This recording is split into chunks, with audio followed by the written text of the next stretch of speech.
आज इस क्लास में हम देखेंगे क्लास 10 का प्रश्नावली 3.3 का प्रश्न नंबर 3 का तीसरा प्रश्न। इस प्रश्न में क्या कह रहा है कि एक क्रिकेट टीम के कोच ने, जैसे क्रिकेट जो होता है प्लेयर होते हैं उसमें एक कोच होता है जो उन बच्चों को या प्लेयर को खिलाता है।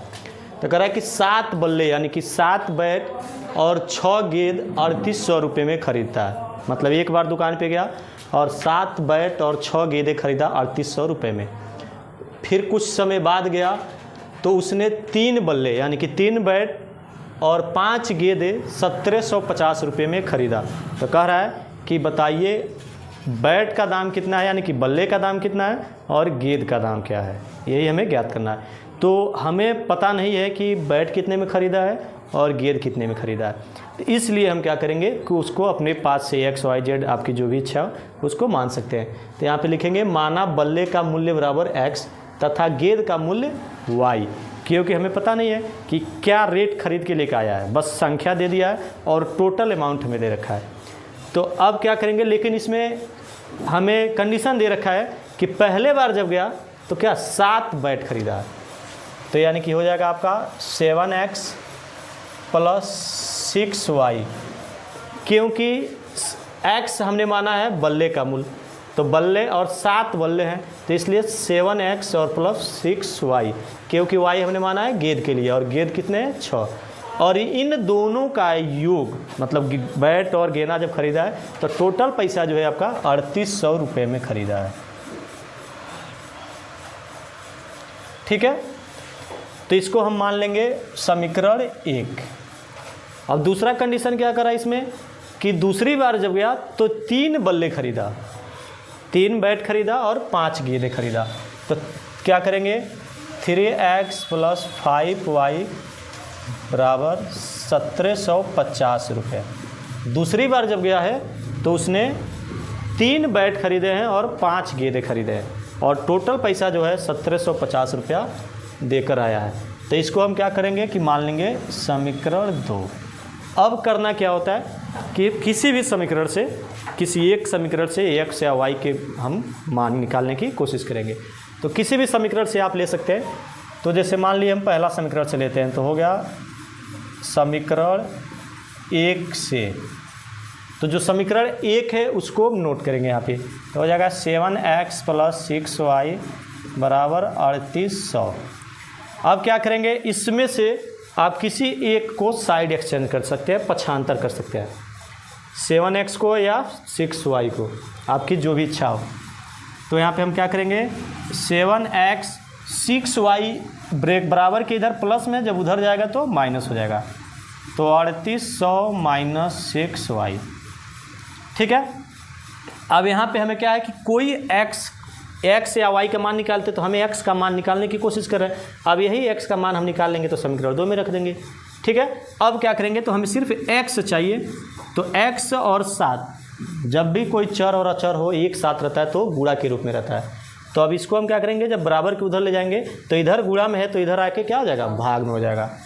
तो आपका हो जाएगा 3800 - 6y बराबर 7। इसको हम क्या करेंगे कि मान लेंगे समीकरण 3। अब क्या करना है कि समीकरण 3 जो हमें मिला है, तो यह चीज़ ध्यान देना है कि समीकरण 1 से हम लाए हैं कि समीकरण 2 से।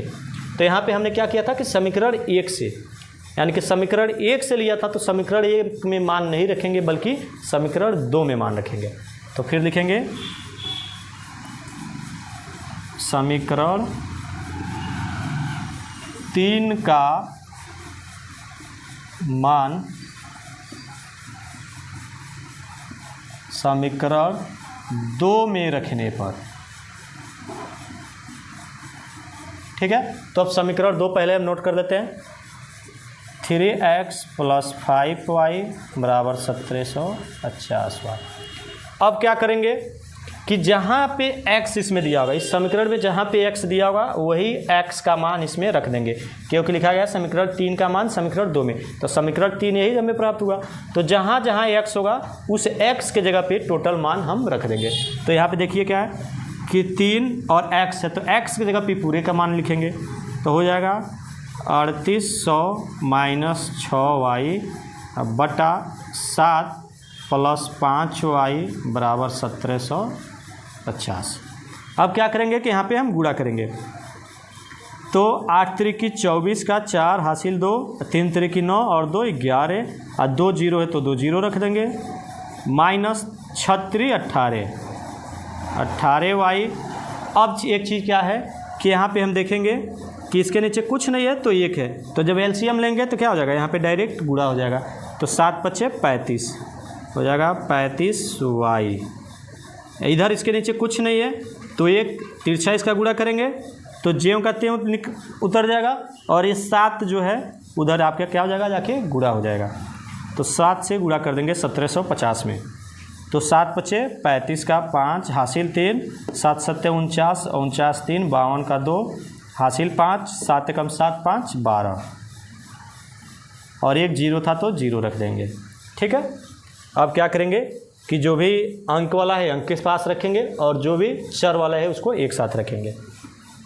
तो यहाँ पे हम देखेंगे कि 35y प्लस में है और 18y माइनस में, तो यहीं पे आपका हो जाएगा 35 में से 18 घट जाएगा तो आपका 17y प्लस में हो गया, और 11,400 प्लस में है, इसको उधर हम लेके जाएंगे तो क्या हो जाएगा, माइनस हो जाएगा, तो हो जाएगा 12,250 माइनस 11,400। अब इसको हम घटा देंगे तो 0 में से 0 गया 0, 5 में से 0 गया तो 5, 2 में से 4 नहीं जाएगा तो हासिल लेगा तो 12 में से 4 गया तो आपका हो गया 8, यहाँ पे 2 था एक हासिल दे दिया तो बच गया 11, और 11 में से 11 गया तो 0, और यहाँ पे आपका हो जाएगा 17y।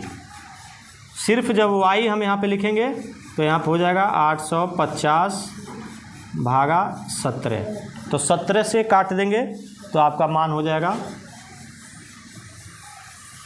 देखिए y बराबर 850 भागा 17, तो 17 पचे 85, तो 5 और 1 जीरो बचा है तो 50, यानी कि y बराबर हमें मिल गया 50। ठीक है, तो अभी हमें क्या है कि सिर्फ y का मान मिला है। अब क्या करेंगे कि हम x का मान निकालेंगे, तो y का मान क्या कर सकते हैं, आपके ऊपर डिपेंड करता है, समीकरण 1 में 2 में 3 में किन्हीं समीकरण में भी आप रखेंगे तो आपका मान उतना ही आएगा। ठीक है, तो इसमें क्या है कि रखने पे आपको कई बार गुणा भाग करना पड़ेगा, क्योंकि x का भी मान रखेंगे फिर y का रखेंगे, और यहाँ पे डायरेक्ट अगर आप रख सकेंगे तो आपको आसानी हो जाएगा। तो क्या करेंगे, लिख देंगे y का मान समीकरण 3 में रखने पर। ठीक है, तो यहाँ पे जहाँ y रहेगा वहाँ पे आप क्या करेंगे कि 50 लिख देंगे, तो हो जाएगा समीकरण x 3 जो है दिया है 3800 माइनस 6y बट्टा में 7, तो यहाँ पे हो जाएगा 3800 माइनस 6 गुणे y की जगह पे है आपका 50, अब बट्टा में 7। तो अब देखिए क्या होगा कि 6 पचे 300, तो 3800 माइनस 300 बट्टा 7, तो x बराबर 3800 में से आपका 300 घट जाएगा तो हो जाएगा 3500 बट्टा 7, तो 7 से काटेंगे तो आपका हो जाएगा 7 पचे 35, और 2 जीरो बचा है तो 2 जीरो यहाँ पे हम रख देंगे, तो x बराबर क्या हो गया 500। तो ये हमने क्या जो मान रखा था, जैसे यहाँ पे देखिए क्या माना था कि माना बल्ले का मूल्य x है, तो x का मान हमें कितना आया 500, यानी कि एक बैट का दाम कितना था 500 रुपया था, और यहाँ पे गेंद का मूल्य माना था y, यानी कि एक गेंदे का दाम जो था 50 रुपये है। अगर आप इसको चेक करना चाहते हैं तो x और y दोनों समीकरण में आप रख के चेक कर सकते हैं। इन दोनों समीकरण में रखेंगे, पहला में अगर रखेंगे तो 3800 रुपये आएगा और दूसरा में रखेंगे तो 1750 आएगा। तो इस तरह से हमें बैट और गेंद का दाम आसानी से प्राप्त हो सकता है।